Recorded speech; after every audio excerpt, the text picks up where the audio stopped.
Hey everyone, if you work in product management, you've probably realized your job is not just building features. You're expected to support innovation, growth, and customer needs.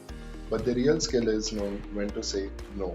Saying yes to everything leads to bloated products that lack focus.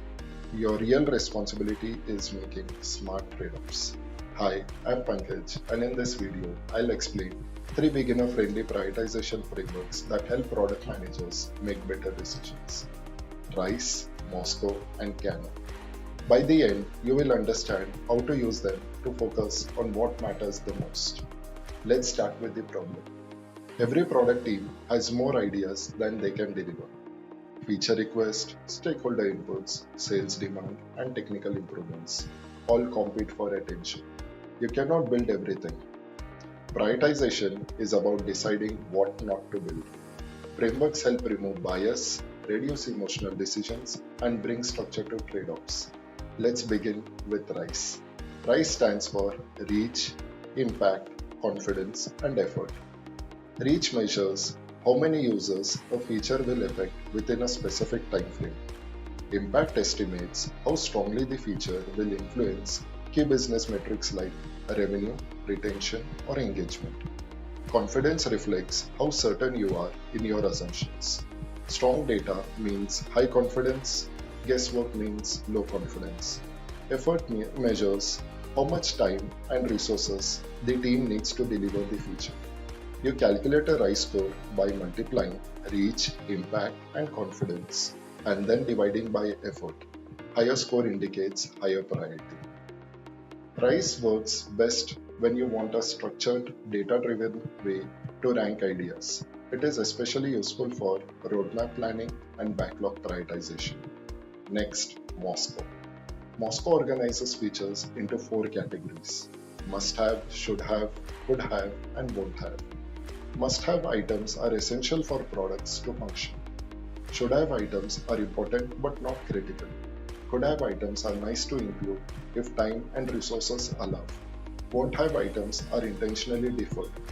Moscow is not about scoring. It's about setting expectations and creating alignment.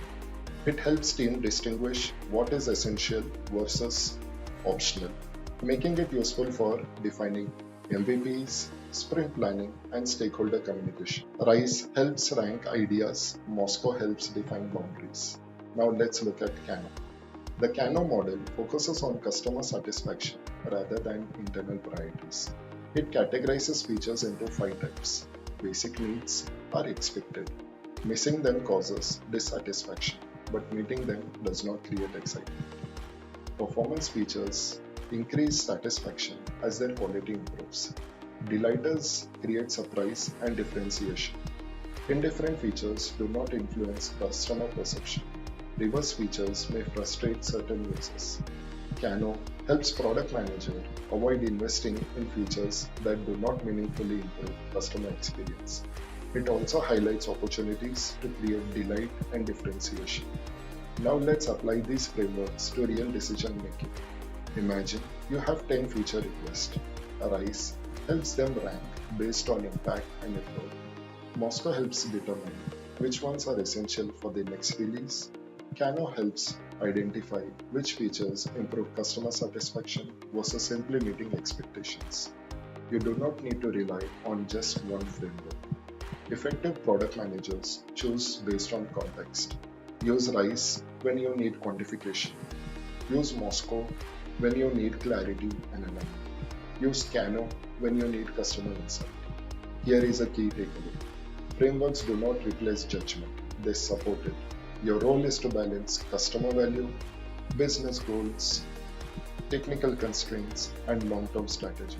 Saying no is not about rejecting ideas, it's about protecting focus, maximizing impact, and building the right thing at the right time. The best products are not built by doing more, they're built by doing less but doing it better. Thank you.